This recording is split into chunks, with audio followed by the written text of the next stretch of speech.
శుక్లాం విచారసార పరమాద్యాం జగద్వ్యాపినీం వీణా పుస్తకధారిణీమభయదాం జాడ్యాంధకారాపహాం హస్తే స్ఫాటికమాలికాం విదదతీం పద్మాసనే సంస్థితాం వందే తాం పరమేశ్వరీం భగవతీం బుద్ధిప్రదాం శారదాం. శ్రీ మహాగణాధిపతయే నమః. శ్రీ మహాసరస్వత్యై నమః. శ్రీ గురుభ్యో నమః. ఈ సంవత్సరము 3 మార్చి 2026 రోజున చంద్రగ్రహణం సంభవిస్తుంది.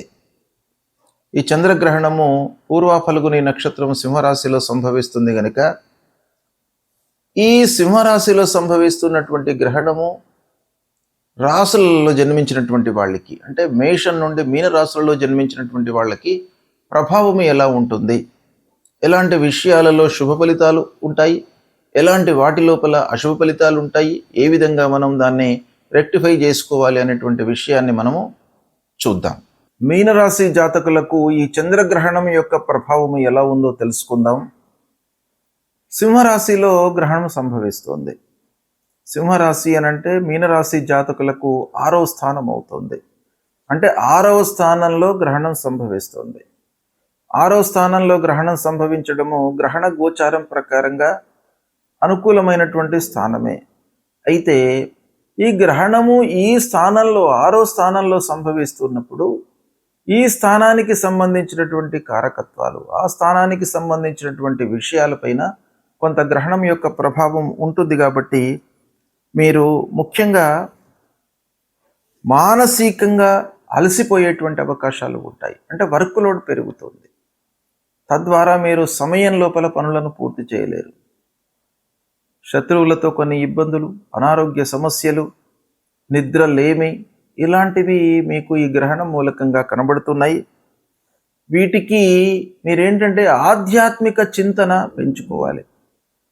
అంటే భగవంతుడి పైన భక్తి ప్రపత్తులను మీరు పెంచుకున్నట్టయితే తప్పకుండా ఈ రూపంలో వచ్చేటువంటి ఇబ్బందులన్నీ కూడాను మీకు దూరం అవుతాయి.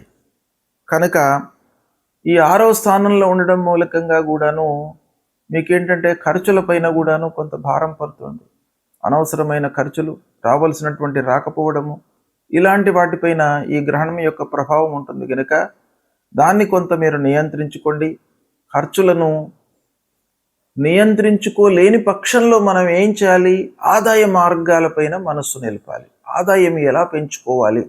ఖర్చులు తగ్గనప్పుడు మనము రుణాల వైపుకు వెళ్లకుండా, రుణాల బారిన పడకుండా ఉండడానికి మనం ఏం చేయాలి? ఆదాయ మార్గాలను పెంచుకోవాలి. దానిపైన మీరు మనస్సు నిలపాలి. ఇకపోతే ఈ గ్రహణం మూలకంగా మీనరాశి జాతకులకు గ్రహణానంతరము విడుపు స్నానం చేసిన తర్వాత విష్ణువును పూజించండి. వెంకటేశ్వర స్వామి దేవాలయానికి వెళ్ళండి. నారాయణుణ్ణి పూజించండి. అంటే నారాయణుని యొక్క అనుగ్రహం మూలకంగా మీకు బాగా కలిసి వస్తుంది. శ్రీమన్నారాయణుని యొక్క స్తోత్రాన్ని పఠించండి. తర్వాత మీకు శక్తి అనుసారము అన్నదానం చేయండి. ఇవి చేసినట్టయితే ఈ గ్రహణం మూలకంగా కలిగేటువంటి దుష్ప్రభావం దూరమవుతుంది. గ్రహణ గోచారం అనుకూలంగానే ఉంది మీనరాశి వారికి. అయినప్పటికీ 6వ స్థానంలో సంభవిస్తుంది కనుక కొన్ని ఇబ్బందులకు అది కారణమవుతుంది. కాబట్టి దాని నుంచి మీరు విముక్తులు కావడానికై నారాయణుని మీరు స్మరించండి, అన్నదానం చేయండి. చంద్రగ్రహణము ఈ సంవత్సరము 3 మార్చి 2026 రోజున ఏర్పడుతుంది.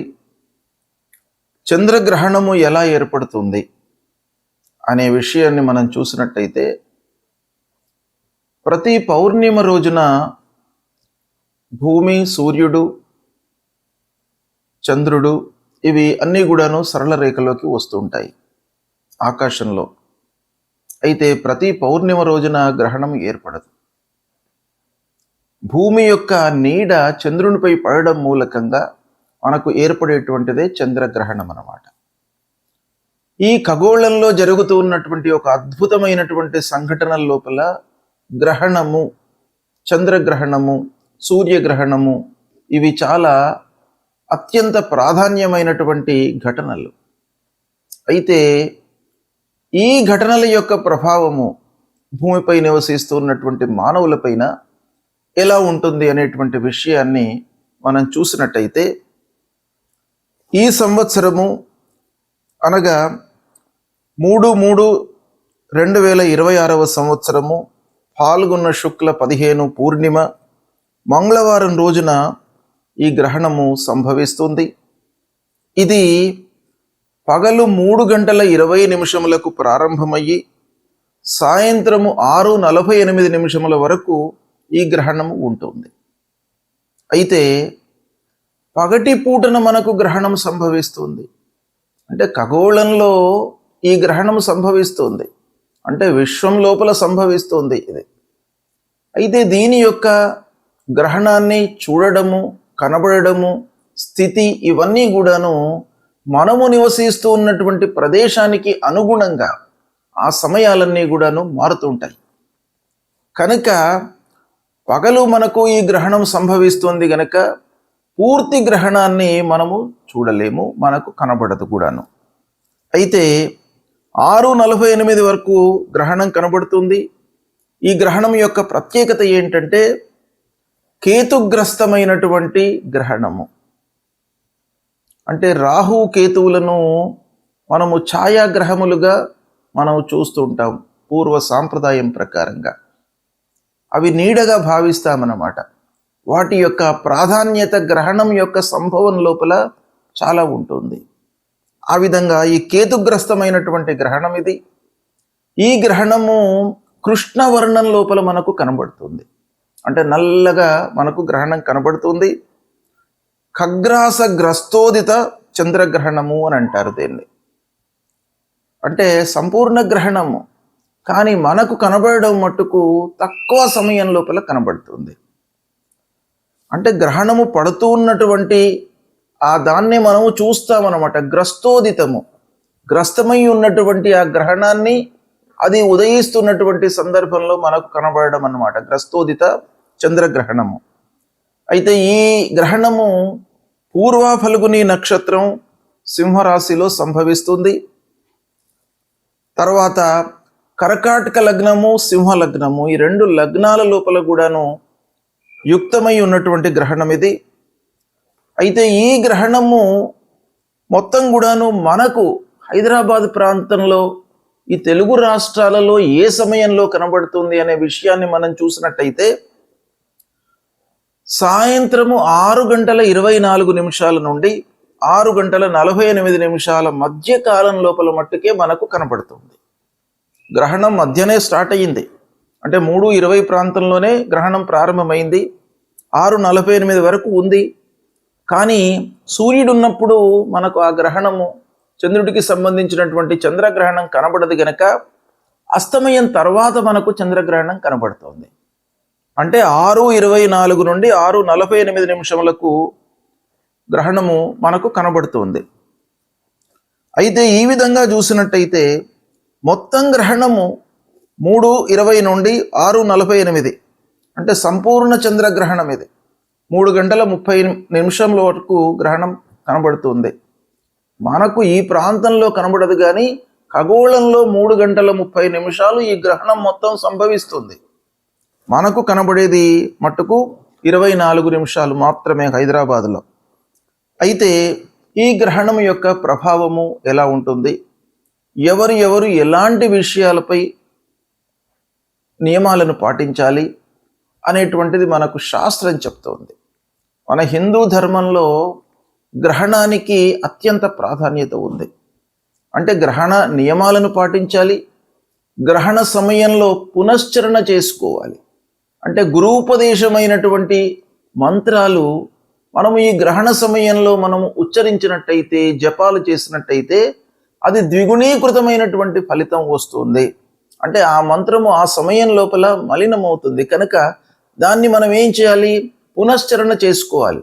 అంటే ఆ సమయం లోపల మళ్ళీ దాన్ని ఒక మహిమాన్వితమైనటువంటి ఆ మంత్రంగా మనము మళ్ళీ యథావిధిగా ఉంచుకోవడానికై ఆ గ్రహణంలో తప్పకుండా మనం చేసుకోవాలి అనేటువంటిది శాస్త్రం చెప్తోంది. అయితే ఈ గ్రహణ సమయంలో నిత్యాబ్దికములు, ప్రత్యాబ్దికములు, భోజనాది కార్యక్రమాలు ఎలా చేసుకోవాలి అనేటువంటి విషయాన్ని మనం చూసినట్టయితే, ఈ గ్రహణము గ్రస్తోదయ చంద్రగ్రహణం.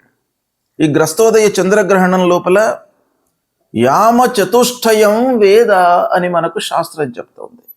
అంటే 4 యామాలు ఈ గ్రహణానికి వేదకాలం అన్నమాట. అంటే గ్రహణం కంటే ముందే ఈ వేద ప్రారంభమవుతుంది. వేద ప్రారంభము అనంటే ఏంటి? వేద అనగానే ఒక వాతావరణం లోపల మనకు మార్పులు కనబడతాయి. కనుక ఆ వాతావరణంలో వస్తున్నటువంటి మార్పులకు అనుగుణంగా మన నిత్య నైమిత్తిక కార్యక్రమాలన్నీ కూడాను ముడిపడి ఉంటాయి. కాబట్టి వాటిని వేదకాలంలో మనము ఆచరించకూడదు అనేటువంటిది శాస్త్రం చెప్తోంది. కనుక ఈ విధంగా చూసినట్టయితే ఉదయం 6:24 వేదకాలం ప్రారంభమవుతుంది. కనుక ఈ వేదకాలం ప్రారంభం కాగానే మిగతా కార్యక్రమాలన్నీ కూడాను మనము ఆపు చేసుకోవాలి. అంటే ఆ సమయం కంటే ముందే మనం అన్నీ కూడాను పూర్తి చేసుకోవాలి. ఇక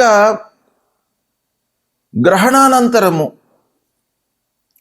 ఆరోగ్యవంతులు, నిత్య భోజనాలు, పౌర్ణిమకు సంబంధించినటువంటి ప్రాత్యాప్తికాలన్నీ కూడాను చేసుకోవాలి. ఇక వ్యాధితో ఇబ్బంది పడుతున్నటువంటి వాళ్ళు, వృద్ధులు, బాలలు, వీళ్ళందరూ కూడాను మధ్యాహ్నం వరకు కూడాను భోజనాది కార్యక్రమాలు చేసుకోవచ్చును అనేటువంటిది శాస్త్రం చెప్తుంది. కనుక ఈ విధంగా ఈ గ్రహణం సంభవిస్తుంది. ఈ గ్రహణాన్ని దృష్టిలో పెట్టుకుని సాయంత్రం 6:24 నుండి 6:48 వరకే మనకు కనబడుతుంది. ఈ గ్రహణము దాదాపు అన్ని ప్రాంతముల లోపల కూడాను మనకు భారతదేశంలో కనబడుతుంది. ఆ స్థితిని బట్టి కొన్ని నిమిషాల లోపల తేడా వచ్చేటువంటి అవకాశాలు ఉంటాయి. కాబట్టి మనకు హైదరాబాదు, తర్వాత తెలుగు రాష్ట్రాలు, ఈ 2 ఆంధ్ర, తెలంగాణ, ఈ 2 రాష్ట్రాలకు సంబంధించింది చూసినట్టయితే 6:24 నుండి 6:48 వరకు ఈ గ్రహణం కనబడుతుంది. ఈ గ్రహణము పూర్వ ఫల్గుని నక్షత్రం సింహరాశిలో సంభవిస్తుంది. కనుక సింహరాశిలో జన్మించినటువంటి వాళ్ళు, పూర్వ ఫల్గుని నక్షత్రంలో జన్మించినటువంటి వారు, మరియు గ్రహణ గోచారము అధమంగా ఉన్నటువంటి రాశులలో జన్మించినటువంటి వాళ్ళు తప్పకుండా ఈ గ్రహణానికి సంబంధించినటువంటి శాంతి, దానము ఇవి చేసుకోవాలి. అయితే ఎవరికి అధమ స్థాయిలో ఉంది ఈ గ్రహణము అని మనం చూసినట్టయితే, సింహరాశిలో సంభవిస్తుంది ఈ గ్రహణము. కనుక సింహము, కన్య, మకరము, వృషభము, ఈ రాశులలో జన్మించినటువంటి వారికి ఈ గ్రహణ గోచారము అధమంగా ఉంటుంది. అంటే ఈ గ్రహణం యొక్క ప్రభావము ఎక్కువగా ఉంటుంది ఈ రాశుల్లో జన్మించినటువంటి వారికి. ఇక ధనుస్సు, కుంభము, మేషము, కర్కాటక రాశులలో జన్మించినటువంటి వారికి మధ్యస్థంగా ఉంటుంది. తుల, వృశ్చికము, మీనము, మిథున రాశులలో జన్మించినటువంటి వారికి గ్రహణం యొక్క ప్రభావము లేదు. ఈ రాశులలో జన్మించినటువంటి వారికి గ్రహణము శుభప్రదమైనటువంటి ఫలితాలను ఇస్తోంది. అయితే ఈ గ్రహణ శాంతి అంటే గ్రహణానంతరము చేసుకోవలసినటువంటి విధానం ఏంటంటే, ఈ నక్షత్రంలో జన్మించినటువంటి వాళ్ళు, ఈ రాశిలో జన్మించినటువంటి వాళ్ళు తన రాశికి అంటే సింహరాశిలో జన్మించినటువంటి వారికి సింహము, కన్య, మకరము, వృషభము ఈ రాశులలో జన్మించినటువంటి వారికి ఈ గ్రహణం యొక్క ప్రభావము ఎక్కువగా ఉంటుంది. కాబట్టి వీళ్ళు ఏం చేయాలి అని అంటే, గ్రహణానంతరము స్నానం చేసిన తరువాత గ్రహణ సమయంలో ముఖ్యంగా పట్టు స్నానము, విడుపు స్నానము అనేటువంటిది ఉంటుంది.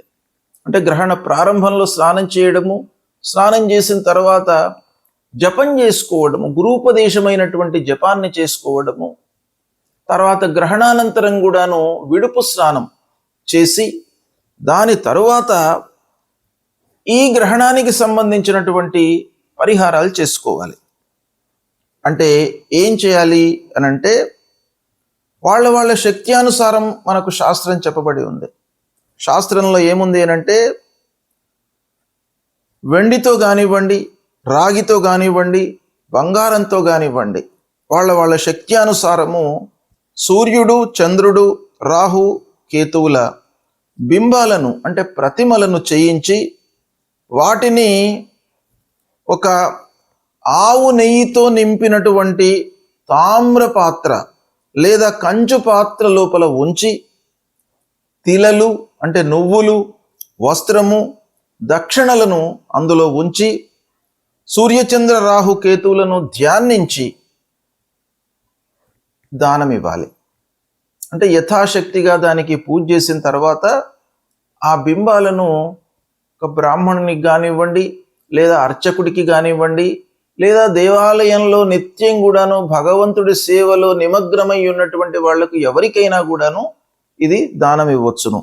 దానం ఇస్తున్నటువంటి సమయంలో మీరు ఆ ధ్యాన శ్లోకాన్ని మట్టుకు చదువుకోవాలి, సంకల్పం చేసుకోవాలి. సంకల్పం ఏం చేయాలి? మమ జన్మ నక్షత్రే మమ జన్మ రాశి, ఈ రాశి లోపల మనకు గ్రహణం సంభవిస్తుంది గనక నేను ఇది ఇస్తున్నాను దానము అనేటువంటిది సంకల్పం చేసుకొని తమోమయ మహాభీమ సోమసూర్య విమర్దన హేమతార ప్రధానేన మమ శాంతి ప్రదోభవ. ఆ దానం ఇచ్చేటువంటి సమయం లోపల మనం ఈ శ్లోకం తప్పకుండా ఉచ్చారణ చేసి దానం ఇవ్వాలి. అంతేకాకుండా విదుంతుద నమస్తుభ్యం సింహికా నందనాచ్యుత దానే నానేన నాగస్య రక్షమాం వేదజాత్ భయం. అంటే ఈ గ్రహణం వలన ఉద్భవించినటువంటి భయము, ఆందోళన, తర్వాత అనారోగ్య సమస్యలు, ఇవన్నిటి నుండి కూడాను మమ్మల్ని కాపాడండి అనేటువంటి ఒక కోరికతో, ప్రార్థనతో మనం చేసి ఇది దానం ఇవ్వాలి. ఇచ్చినట్టయితే మనకు ఆ గ్రహణం మూలకంగా కలిగేటువంటి దుష్ప్రభావము దూరం అవుతుంది. శుభం.